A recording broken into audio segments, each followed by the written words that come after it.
asalaamaaleykum suñu mbokku téléspectateurs yi comme bés bu nekk si waxtu bi ANACIM am na mbégte ñëw faram-fàcceel leen seen xibaar météo. li gën a fës si xibaar bi mooy taw yu ànd ak dënn yi ñuy xaarandi si bët saalum réew mi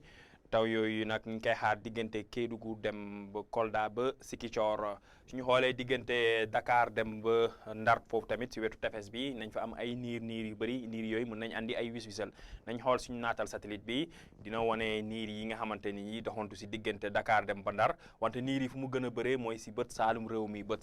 foofu ñu ngi fay xaarandi taw yi ànd ak dënn nañ gis ni tamit am nañ ngelaw bu ñuy wax ngelaw mousson ngelaw boobu nag dina andi coolo bu bëri coolo boobu nag dina jàppale taw bi bu baax a baax nañ xool si wàllum prévision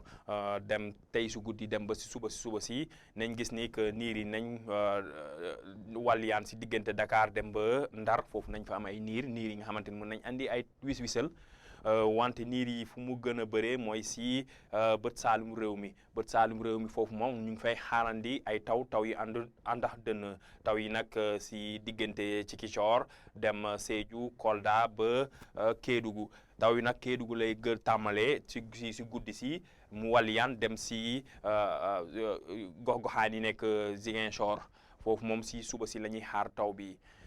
wàllum température bi nañ gis ne que température yokk nañ tàngaay guddi la ñuy gën a faral di am tàngaay bi nag fu mu gën a tare mooy si penku réew mi wante nañ gis ni mbuur moom foofu nañ fa xaarandi ñaar fukki degré ak ñeent ñu ngi koy xaarandi si gogaxaan yi nekk Dakar wante diggante Thiès dem ba Ndar foofu nañ fa xaarandi ñaar fukki degré ak ñett si Saalum réew mi foofu nañ fa xaarandi ñaar fukki degré ak juróom benn ba ñaar fukki degré ak juróom si goxu Kaffrine suñu xuusee si penku réew mi diggante Tambacounda dem Bakel ba Matam foofu la température yi gën a bëree foofu nañ gis ni que Tambacounda nañ fa xaarandi ñaar fukki degré ak ñaar fukki degré ak juróom ñett si diggante Bakel ak Matam suñu demee suba si ngoon si nañ gis ni que asamaan bi dina leer tuuti nañ am ay niir yi wàlliyaan wante naaj bi dina génn bu baax a baax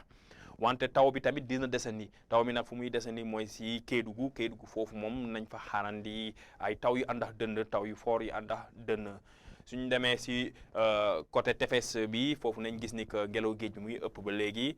température yi mel ni gox-goxaan yi mel ni Dakar foofu moom tàngaay bi dina fa wàññeeku nañ fa xaarandi ñaar fukki degré ak juróom ñeent suñu xoolee gox-goxaan yi nekk tamit si wetu tefes bi du tàngaay bi dina wàññeeku tuuti wante nañ gis ni am nañ ngelaw bu ñuy wax ngelaw mousson bi nag day àndax coolo boobu dina tax ni que li ñuy wax sensation bi dina xaw a yokk tuuti wante ñu ngi xaarandi fanweeri degré ak juróom diggante Mbour dem ba Fatick ba Thiès suñu demee si Saalum réew mi diggante Kaolack ak Kaffrine dem ba Tambacounda foofu nañ fay xaarandi fanweeri degré ak juróom ñett tàngaay bi nag fu ñu koy gën a ràññee mooy si bët gànnaar réew mi diggante Linguère dem ba Podor ak si penku réew mi diggante Bakel dem ba Matam Podor nag foofu la tàngaay bi di gën a tare foofu nañ fay xaarande ñeent fukki degré ak ñaar kon mbokk yi si tënk tey si guddi dem suba si ñu ngi xaarandi ay taw yi àndax dënn si bët saalum réew mi rawatina si gox gaxaan yi mel ni Kédougou dem ba Kolda ba egg ba Ziguinchor si suba si diggante Dakar dem ba Saint-Louis tamit foofu tamit ñu ngi fay xaarandi ay niir yi nga xamante mën nañ andi ay wis-wisal suba tamit taw bi dina desandi si gox-goxaan yi mel ni Kédougou foofu moom dinañ fa xaarandi ay taw yu àndax dënn bu bëri mbokk yi li lañ amoon pour jox leen si xibaar yi ñu ngi leen di jox dig daje ba suba.